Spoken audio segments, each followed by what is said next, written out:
That's been a trouble area for the Clippers defense anyway. And that was blocked by Hartenstein. Man on the push. Kennard, nothing there. But he finds Covington, who lays it in. Suns without Landry Shamet again. Cameron Payne missing his 11th straight. Covington all the way in and lays it. Lost the handle. Covington's got it. So the Clippers tighten up defensively. Kennard's going to pull a transition three.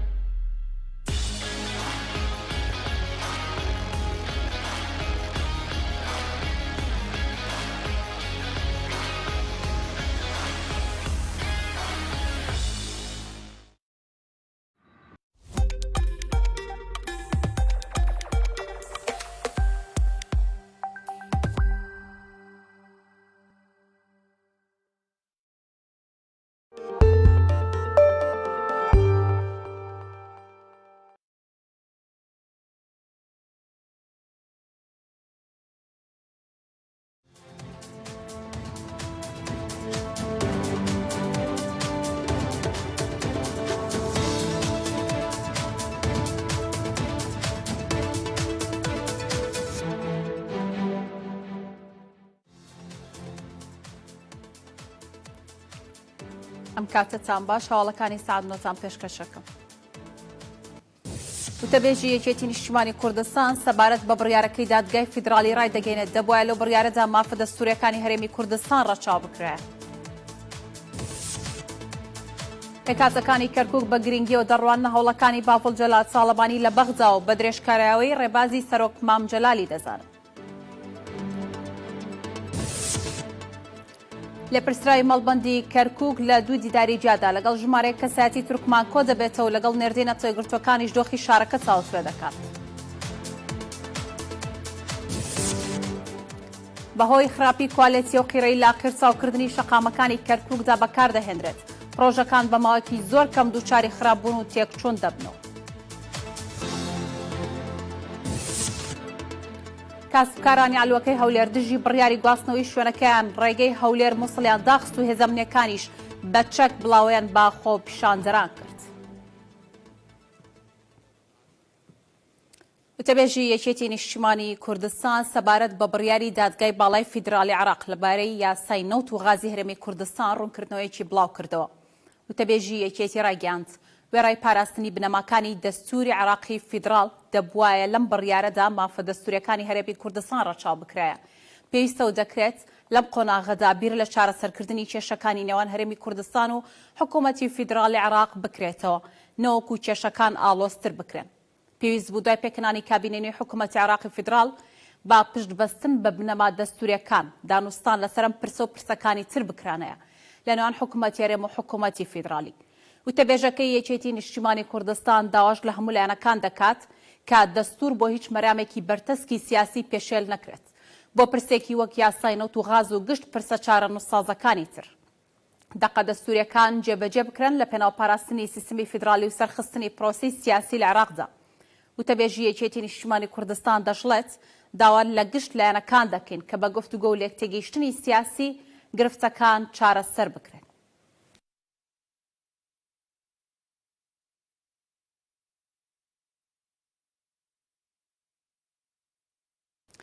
سران عەبدوڵڵا ئەندامی مەکتەبی سیاسی و لێپرسراوی مەکتەبی ڕاگەیاندنی یەکێتی نیشتیمانی کوردستان ڕایگەاند کۆبوونەوەکانی باڵ جەلات ساڵەبانی لەگەڵ لایەن عێراقیەکان جەختکردنەوەی لەسەر ئەوەی چارچەوەیەکی عێراقی بدرێت با پرسی ڕێککەوتنی لایەنەکان لەسەر پرۆسەی سیاسی و پێکێنانی حکوومەت چونکە هەمووان پەیوەندیدارن بە پرۆسەی سیاسی. ئەو ئەندامی مەکتەبی سیاسی یەکێتی لا لێدوانێکدا ڕوونیشی کردەوە چەقبەستنی پرۆسەی هەڵبژاردننی سەرۆک کۆمار بەڵگەی پێویستی کارکردنە بە تەوافقی سیاسی نەک زۆرینەی نیشتیمانی. سران عەبدوڵڵا و تیشی چەقبەستنی پرۆسەی هەڵبژاردننی سەرۆک کۆمار و ڕاوەستانی پرۆسەی سیاسی بە هەمان شێوە بنەماکانی دوای 2003 پێویستە بەڕێوە برێت. زۆرینەی نیشتیمانی بە دەردی سیاسی عێراق ناخوات. ئەماژەی بۆش کردووە دامەزرێنەرەکانی عێراقی نوێ جەختیان لەسەر تەوافقی سیاسی کردوتەوە کا بەشێکن لە جەوهەری دەستوری عێراق. ئەگەر ئەوە ڕەچاو بکرێت پێکەنانی حکوومەت ئاسانتر بەڕێوە دەچێت.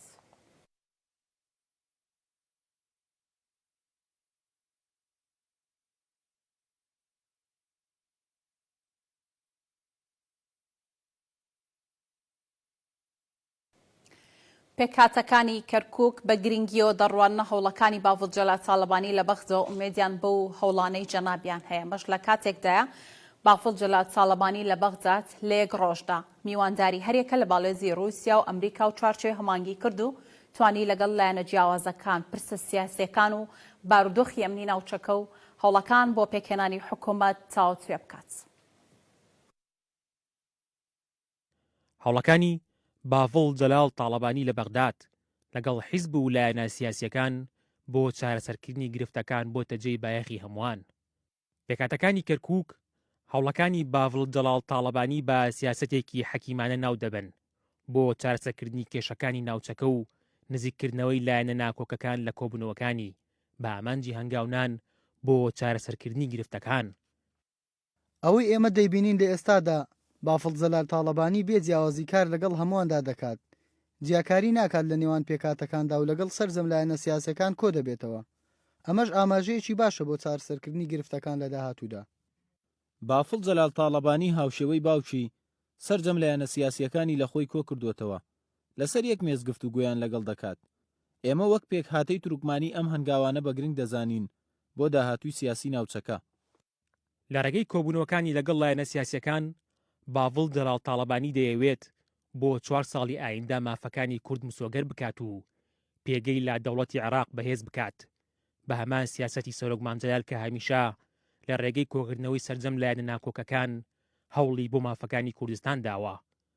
گرنگی ئەوە لەوەیە ئەگەر لایەنە هێزە ئیقلیمیەکان یان ناوخۆیەکان چەند لێک دوور بن، کاک باڤڵ توانیوەتی کۆیان بکاتەوە بۆ خزمەتکردنی هاوسەنگ، هەم هاوسەنگی ڕاگرتن هاوسەنگی ئەو هێزانە زۆر گرینگە، هەم دژەکان بەیەکەوە کۆ ئەکات بۆ خزمەتکردنی میلەتەکەی بەڕاستی.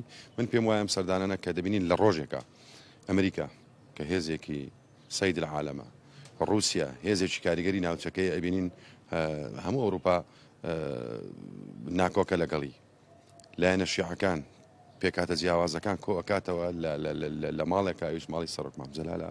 ئەمە بەڕاستی سیاسەتی ژیرانە و سیاسەتی عاقڵانە.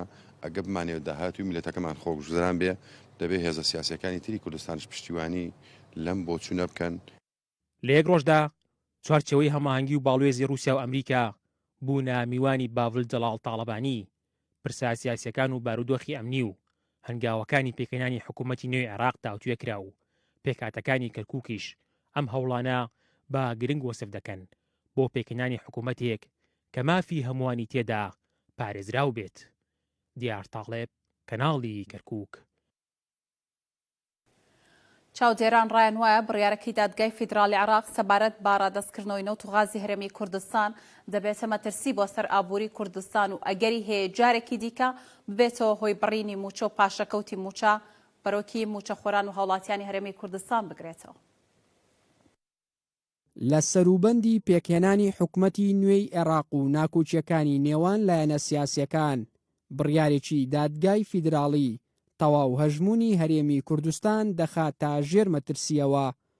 ئەوەش دوای ئەوەی دادگا داوای کرد چیدی حکوومەتی هەرێم سربەخۆ نەوت و غاز نەفرۆشێت و گرێبەست لەگەڵ کۆمپانیەکاندا بێ ئاگاداری حکوومەتی ناوەند واژوو نەکات. بەڕای چاودێرێکیش ئەمە دەبێتە مەترسیەکی گەورە لەسەر حکوومەتی هەرێم و دانیشتوانەکەی. بڕیارێکی کۆتایی، بڕیارێکی مولزەم پابەندبوونی هەموو لایەک، دەسەڵاتەکان، حیزبەکان، تاکەکان، حکوومەت، هەموو کەس ئەوێ پێی پابەند بێت. جا جۆری پابەندبوونەکە لێرە ئەگۆڕێت. من پێم وایە 15 شوباتی 2022 تاریکترین ڕۆژ، ناهەموارترین ڕۆژ بەنسبەتی هەرێمی کوردستان و هەموو تاچێکی کوردەوەی و کاریگەری زۆر زۆر ئەبێت لەسەر هەرێمی کوردستان و بە تایبەتی کاریگەری ئابووری، کاریگەری سیاسی، کاریگەری دیبلۆماسی و بگرە ڕەنگە ئەگەر پابەند نەبین کاریگەری سەربازیشی بەدواوە بێت، بەڵام ئەمانە بە ڕێزبەندی دێن. پاشەکەوت و لێبڕینی موچە قەیرانی دارایی، ئەمانە گەورەترین مەترسی دەبن لەسەر دانیشتوانی کوردستان و موچەخۆرانی، چونکە لە ئەگەری جێبەجێکردنی ئەو بڕیارە بەڕای ئابووری ناسێک هەرێم نزیک دەبێتەوە لەوەی جارێکی دیکە تووشی قەیرانێکی گەورەی دارایی ببێتەوە. کە ئاشکرا و ڕوونە لە کوردستان و ئێستا تقریبا لە 100 احتیاطی غازی هەموو عالم لە کوردستاندایە. داهاتی هەرێمی کوردستان بڕبڕی نەوت و غازە ئەگەر ئەمەش بچێتە حکوومەتی ئیتیحادی بە ئاسانی ناچێتە ژێر ئەوەی کە مستحقاتی هەرێمی کوردستان بداتن. ئەگەر بێت و سەری حکوومەتی بەغدا بکەین بۆ 200 ملیار دۆلار دینار مانگانە کێشە بۆ هەرێمی کوردستان دروست دەکات. ئەگەر هەموو ئابووری کوردستان بچێتە ژێر حکوومەتی فیدراڵەوە بێگومان کێشەکە گەورەتر دەبێتن و ڕێکەوتنی تازەی دەبێتن. لە ئێستادا سەرجەم لایەنە عێراقیەکان کۆکن لەسەر ئەوەی دەبێت ئەو بڕیارەی دادگا بچێتە بواری جێبەجێکردنەوە و حکومەت چاودێری جموجۆڵەکانی هەرێم لە بواری غاز و نەوت بکات. هەر بۆیە یەکدەنگی و یەکریزی نێوماڵی کوردی بە گرنگ دەزانرێت و داوا دەکرێت هیچ لایەنێک سیاست بە کەلەڕەقی نەکات هاوشێوەی ڕیفراندۆم و داهاتی هەرێم جارێکی دیکە نەخرێتە ژێر مەترسیەوە. شاڵاو عومەر، کەناڵی کەرکووک. سەبارەت بە گرنگی کۆبنەوەکانی بەڕێز باوجەلا تاڵەبانی و لە هەمان کادا بڕیارەکەی دادگای فیدرالی سەبارەت بە یاسای نەوت و غازی هەرێمی کوردستان قسەی زیاترەکەین لەگەڵ بەڕێز مەتەسەم شوانی لە ستۆدیۆ میوانمان. کاک مەتەسەم، سپاس بۆ ئامادەبوونت. کورد ماوەیەکی زۆرە پێویستی بەیەکێکەکەوە بەرپرسیارەتی پێ بدات. لە ئێستاە بۆ شێوە بەسفی باوجەلا تاڵەبانی ئەکرێت کەوا لە ئاست ئەو بەرپرسیارەتیە کە پێی درراوە. سەرجەم کۆبوونەوە و سەردانەکانی و هەروەها ئەم جموجۆڵانی کەوا ئەنجامێدا چۆن هەڵەسەنگێنن. زۆر سپاس بۆ جەنابتان و زۆر سپاس بۆ کەناڵی کەرکووک. من پێم وایە ئەوەی کەوا هەواڵ پاوڵ جەلال تاڵەبانی کە درێژە پێدەری سیاسەتەکانی هەواڵ مام جەلالە، من لەبەرەوەی مام جەلال کاتی خۆی بەرنامەکەی وا داڕشتووە، ینی ئەو یەکێتی وا پەروەردە کردووە بۆ شێوەیەکەوە ئێمە هەموو کاتێک برای تەبایی بین لە عێراقا هەوڵ بدەین هەموو هێزەکانی عێراق یەک بخەین، هەوڵ نەدەین بە شێوازێک مامەڵە بکەین کە ناکۆچی لە عێراق و نە لە کوردستانە دروست بکەین. ینی بەڕاستیەوەی کەوا ئیمڕۆکە هەواڵ پاڤڵی کات لە بەغدا لە چاوپێکەوتنەکانی لەگەڵ لایەنە سیاسیەکان لەگەڵ سەفیری وڵاتان لەگەڵ دەسەڵاتەکانی ئەوێ بەغادا، ینی بەڕاستی ئەوە درێژە پێدەرە دڵخۆشکەرە بۆی کەوا ماڵی کوردی جارێکی کە لەگەڵ عێراقا جارێکی کە پەیوەندیەکانمان ڕێک بخەینەوە بە شێوازێک دایبڕژینەوە بگەڕێتەوە شێوازە کۆنەکەی خۆی وەکو سەردەمی مام جەلال بە ڕێک و پێچی بە جوانی بڕاتەڕەوە. ئێمە ینی هەمومان ئەزانین هەتا مام جەلال لە بەغا بوو هیچ گرفتێک نەبوو هەرێم هەبوو، نەبوو علاقاتی کورد و بەغا هەبوو، نەبوو علاقاتی هەرێم و بەغا هەبوو. ینی ئەو کێشانە کە دروست بوون لە دوای نەمانی مام جەلال لەبەرەوەی کەوا من پێم وایە سەرکردایەتیەکی حەکیم نییە لە کوردستانە کەوا بەرنمەیەک داڕژە بۆ پەیوەندیەکانمان لەگەڵ دەرو دراوسێمان لەگەڵ لایەنە ناوخۆیەکان لەگەڵ هاوبەشەکانمان لە عێراق لەگەڵەمانە. ئێمە وەک پەیوەندیەکانی خۆمان تو تۆڵ نەکردووە، بەڵکو ئێمە هەوڵمان داوە پەیوەندیەکانی لایەنە عێراقیەکان شتێک بدەین. ینی بەڕاستی ئەوە کاریگەری زۆری کردوتە سەرەوەی کەوا بارودۆخی هەرێم بەرەو چارەنووسێکی نادیار بڕات. کەواتە کۆبنەوەی لەگەڵ لایەن عێراقیەکان و لە هەمان کاتا باڵوێزی بۆ نمونە رووسیا و ئەمریکا لە ماوەی یەک ڕۆژدا توانیوێتی کۆمەڵێک لایەنی ناکۆ بکاتەوە. پێتان وایە کەوا بتوانێت کێشەکان لە بەرژەوەندی کورد بە تایبەت چارەسەر بکات؟ بە دڵنیاییەوە وایە ئەگەر هەر کێشە و گرفتێکە بێ لە دنیای لە هەموو شوێنێکە کە کێشە و گرفت دروستە بێت کێشە و گرفت بە کۆبنەوە چارەسەرەکە. یعنی تۆ ئەگەر نەچیتە ناو کۆبنەوە لەگەڵ لایەنەکان دانەنشی گفتوگۆ نەکەی تاوتوێنەکەی ینی دانوستان دەکەی خۆ دانوستان ینی چی ینی کەوا ڕەبیر و ڕایەکان بگۆڕیتەوە لەگەڵێن ئەگەر بیرڕوان نەگۆڕیتەوە لەگەڵیان ناگەیتە دەرەنجامێک بۆی کەوا چارەسەری کێشەکان بکرێت.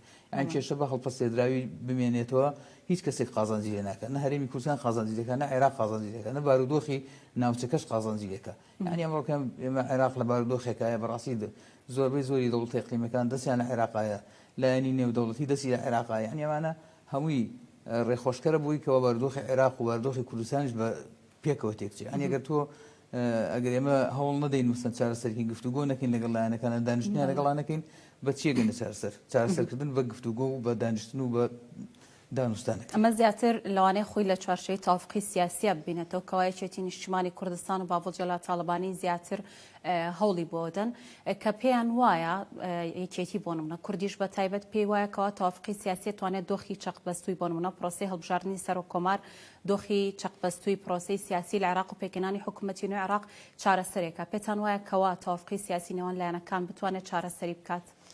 وڵا بە دڵنیایەوە من لە یەکەم ڕۆژەوە من هەر ڕێیم وا بووە من ئەڵێم بارودۆخی عێراق سیاست لە عێراق بە تەوافق نەبێ ناڕۆتە ڕێو لەبەر ئێمە بمانەوە نەمانێ عێراق بە پێکهێنانێک یانی بە شێوەیەک پێکهێنراوە کە پڕی لە بیر و ڕای جیاوازە پڕی لە نەتەوەی جیاوازە پڕی لە ئاین و مەزهبی جیاوازە یانی ئەم ئاین و مەزهبوونەتەوە ئەم هەموو لایەنە جیاوازە بێکەوە هەر تەنها تەوافق ڕێگە چارەسەرکەیت یانی بە هیچ لایەنێک ناتوانێت لە عێراق بگاتەوەی کەوا زۆرینەیەک بەدەست بێنێ بتوانێت حکمی وڵات بکە بە تەنیا خۆی یعنی ئەوەی من بینیمان پێشتر سونە حکمی عێراقی کرد و عێراقی بەرەو چ دۆخێ برد یعنی بەرەو چ بارودۆخێ برد ئێستا بینیمان ئەگەر شیعە بە تەنیا حکم بکە بارودۆخی عێراق بەرەو چیە ڕوە یعنی پێش بڵین بۆ ئەگە بگەڕێنە بۆ سەرەتای 2023وانە یعنی بینین لەم دوایە کە تەوافق دروست بکە ئەوەندەی مام جەلال لەوێ بوو تەوافقی دروست کرد لە نێوان لایەنەکانە هەموو عێراق خۆشگوزەران بوو هەموو بارودۆخی سیاسی ناوچەکە بەرەو باشی ڕۆژ تەنانەت لەگەڵ دەرودراوسێشە تەنانەت وڵاتانی تریش من هاور بۆ سەرخەت بۆی کەوا لەم تەوافقی ئەمە سوود وەرگرن یعنی من پێم وایە تەنها تەوافق چارەسەری هەموو کێشەکانی عێراق بە تەوافقەکرێت کەواتە ئەمە بە تایبەت لەناو کووردا ئەتوانین بڵین تەوافق ڕێککەوتن لە نێوان لایەنەکان و حیزبەکان و لە هەمان کاتیشدا یەکڕیزی لە نێوان کورد زۆر گرنگە سەبارەت بە بڕیارەکەی دادگای فیدرالی قسە بکەین پێت وایە کەوا یەکڕیزنەبوونی کورد بە تایبەت لەم پرسانەی دوایی کە لە بەغا هەبوو کۆمەڵێک کێشەی لێکەوتەوە کاریگەری هەبووە لەسەر ئەم بڕیاری دادگای فیدرالی وڵام من پێم وایە ئەمە کێشەی بڵێن ئەم بڕیاری دادگای فیدرالیش لەسەر ناشەرعیبوونی فرۆشتنی نەوت ئەمەش هەر پەیوەندی بە کێشەکانی هەرێم کێشەکانی ناوخۆی کوردەوە هەیە بە تایبەتی یعنی ئەگەر ئێمە لێرە هەموو کێشەکانمان یەکلایی بکردایەتەوە بە یەک دەنگی بچوونایەتەوە ئێمە چاڵانی تر هەموو جارە بە یەک دەنگی کاتە کورد ئێستا ئەگەر یەکڕیز بێ لەنێو خۆی ئەتوانێت کەوا ئەم بڕیارە بە دادگای فیدرالی هەڵبۆشێنێتەوە وڵی من نازانم بۆ هەڵوەشانەوە بەڵام ئەگەر یەکڕیز بێت ئەتوانێت لەگەڵ ئەو حکوومەتەی دێت بە شێوازێک مامەڵە بکە یعنی جێبەجێکردنی ئەو بڕیارە بە شێوازێک بێت زەرر لە هەرێم و لە خەڵکی هەرێم نەدا لە خەڵکی کوردستان نەدا ئەنی ئەم بڕیارە چەندێک زەرری بۆ حکوومەتی هەرێمە ڕەنگە بڵم سێقاتیەوە زەرری بۆ هاوڵاتیە بێت لەبەرەوەی هیچ نەبێ هەرتوو سبێنێک گرفتێ دروست بێ چەندمانجێک موچەی هاوڵاتی دواکەوێ چەندمان موچەی فەرمانبەر دواکەوێ کار و کاسبی لە هەرێما کەوێتە بەر گژژی و ئاڵۆزی ئەوانەوە یعنی ئەو هینە ئەو ڕێخستنی ماڵی کوردیە یەکێکە لە هەنگاوەکان بۆی کەوە چارەسەری و کێشەیە بکرێت لە بەغاش زۆر باشە کاک ماتەسم سەبارەت بەم بڕیارەی دادگای فیدرالی پێم باشە بە کورتی باس لە ڕوونکردنەوەکەی وتەبێژی یەکێتی نیشتیمانی کوردستان بکەیت چۆن ئەی خوێندنەوە لە هەمان کاتا پێت وایە وەکەوەی کەوە لایەنە کوردەکان باسێکەنەما مافە دەستوورەکانی کورتیایدا بە هیچ شێوەیەک ڕەچاو نەکراوە تا چەند کاریگەریە کاتە سەر دۆخی ئابووری لە هەرێمی کوردستان وڵا بە تاکید بڕیارەکەی ڕاگەنراوەکەی وتەبێژی یەکێتی ڕاگەنراوێکی نیشتیمانیە یعنی بیرکردنەوەیەکی نیشتیمانیانە و بیرکردنەوەیەکە لە ئاسایشی نەتەوەی کورد یعنی من پێم وایە ئەو بڕیارە گەراوها بەو شێوەیە جێبەجێ بکرێت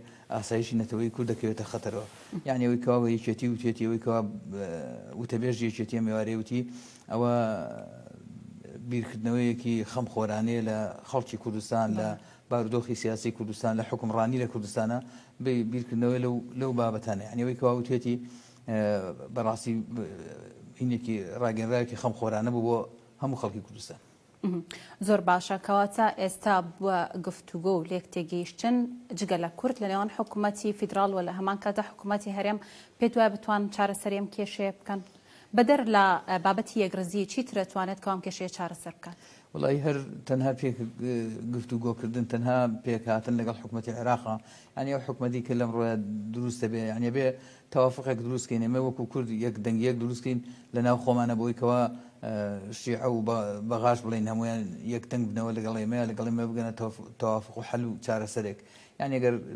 گفتوگۆ نەکرێ بڕوانەکەم بگەینە چارەسەرێکی باش بۆ ئەم بارودۆخی کە دێتە پێشەوە یعنی و بڕیارە کە دراوە یعنی ئەگەر بێت و دەسەڵاتێک بێتە سەر ینی حکوومەتێک دروست بێ ئەم حکوومەتە گەر حیساب بۆ برایەتی و پێکەوە ژیان و ئەوانە نەکا بەڕاستی دەرەنجامی خراپی دێکوێتەوە سەبارەت بە بەغداد حکوومەتێک بێتە سەر دەسەڵات و بڕوای بە گفتوگۆ و بە پێکەوە کارکردن بێ ئەتوانێت بگاتە چارەسەرێکەوە بە شێوازی جێبەجێ بکرێت کە زیانی بۆ کوردستان نێت. سەبارەت بە بەغدا هەڵوێستی حکوومەتی عێراق و لەمان کاتە بە تایبەت مستەفا کازمی چۆن هەڵەسەنگێنی لەم بڕیارێ؟ وەڵام مستەفا کازمی هەتا ئێستا هەوڵەکانی باشە تا ئێستا قسەکانێکی خراپ نەبوو، یعنی ئەو نەیوتووە داوای کردووەکەوە کار بۆ جێبەجێکردنی بکرێ بەڵام بە نەرمی، یعنی ئەوەی ئەڵێن هەنگاوێکی باشە. من پێم وایە ئەگەر کوردی یەکدەنگ بێت و چێت دانیشتنی لەگەڵا بکە، ئەگەر مستەفا کازمی بێتەوە من پێم وایە بە باشی بتوانێت جێبەجێ بکە. نازانم بەڵامی ترەوەی کێ بێتە سەر وەزیران و هەڵوێستی چێ بێ بەرامبەر کورد ئەویان نازانم، بەڵام ئەگەر مستەفا کازمی بێ من پێم وایە بتوانێت چارەسەری. کاک مەعتەسەم زۆر سپاس بۆ بەڕێزت کە لەگەڵ بوویت. دەست خۆش. زۆر سپاس.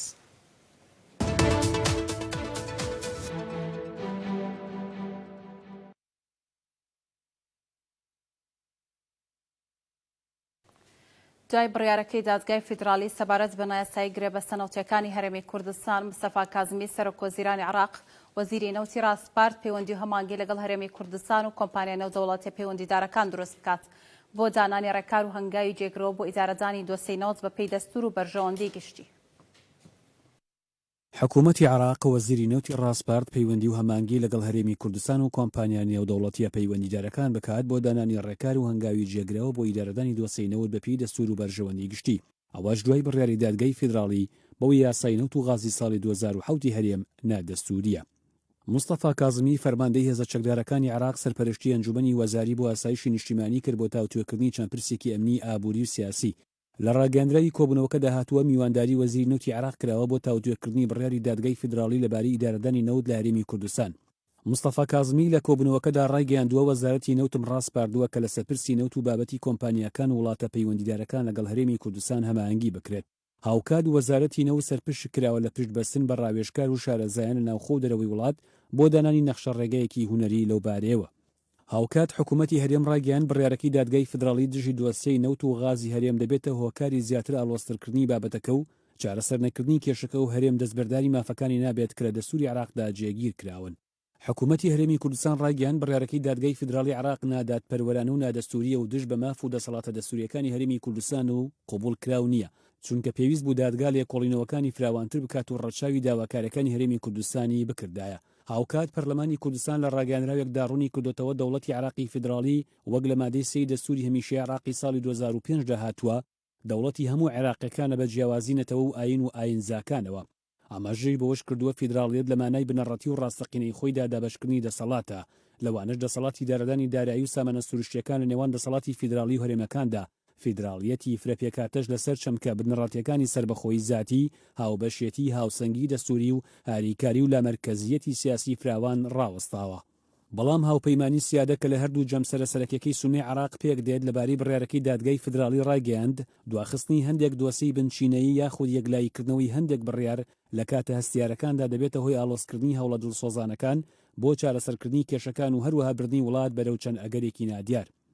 هاوکات حەسەن کەعبی سەرۆکی فراکسیۆنی سەدرەکان لە کۆنگرێکی ڕۆژنامەوانیدا لە بینای پەرلەمانی عێراق وتی ئێمە هەمومان ڕێز لە بڕیارەکانی دادگای فیدرالی دەگرین و هەر بڕیارێکیش لەو دادگایەوە بێت دەبێت وە خۆی جێبەجێ بکرێت. ڕاوەند مەلا مەحموود لە پرسرای مەڵبەندی کەرکووکی یەکێتی نیشتیمانی کوردستان لە بارەگای مەڵبەند پێشوازی کرد لە ژمارەیەک کەسایەتی سیاسی ڕۆشنبیری تورکمانی شاری کەرکووک. لە کۆبوونەوەکەدا باسییان لە دۆخی ئەمنی سیاسی کەرکووک کرد و ڕەوەند مەلا مەحموود جەختی لەوە کردەوە کە پێویستە برایەتینەوە پێکهاتەکانی شارەکە بپارێزرێت. هاوکات لە پرسرای مەڵبەند لەگەڵ لورا ڕوومان نێردینە تۆیگرتوەکان کۆبوو. باسییان لە دۆخی سیاسی و ئابووری و ئەمنی کرد.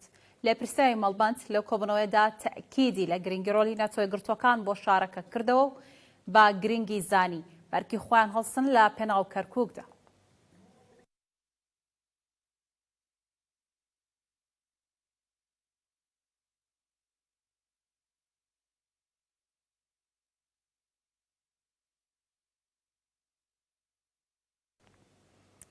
دوای تێپەڕبوونی ماوەیەکی کەم بەسەر تەواوکردنی پرۆژەکانی شاری کەرکووک بەهۆی خراپی کوالەتی ئەو قیڕەی بەکاردەهێنرێتیایاندا پرۆژەکان دووچاری خراپبوون و تێکچوون دەبنەوە.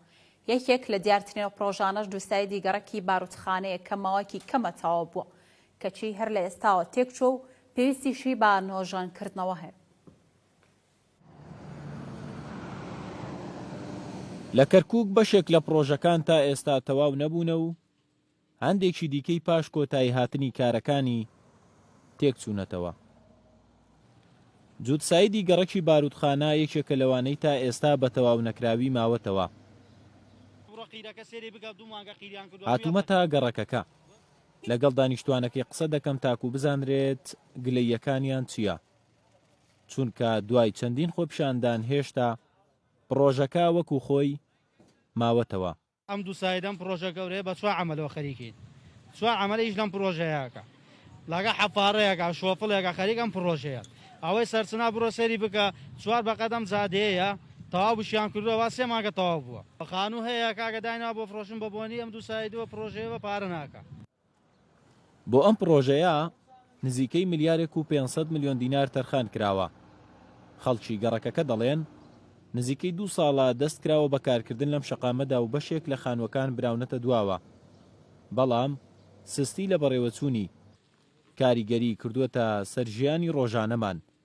خۆپیشاندانمان کردووە داوامان کردووە لە محافز کە کارەکەم بۆ بکە خۆشێک دوجارە کاتەوە سەردانی ناوچەکەی کردووە بەڵام هیچ بەڕێوە ناچێت مەسافەکەش مەسافەیەکی کەمە ناگاتە کیلۆمەترێک بەڵام حکومەت زۆر سستە لێرە داوامان کردووە خانووەکان بەم خەڵکامی براوەتە دواوە ئیش و کاریان خەڵکامی وەستاوە بۆیە داواکەین لە ئیدارەی کەرکووک داواکەین لە پەرلەمانتارەکانی کورد لە کەرکووک لە ڕێم کەناڵە بەڕێزەوە داواکەین بەدەم داواکارەکانمانەوە بێت.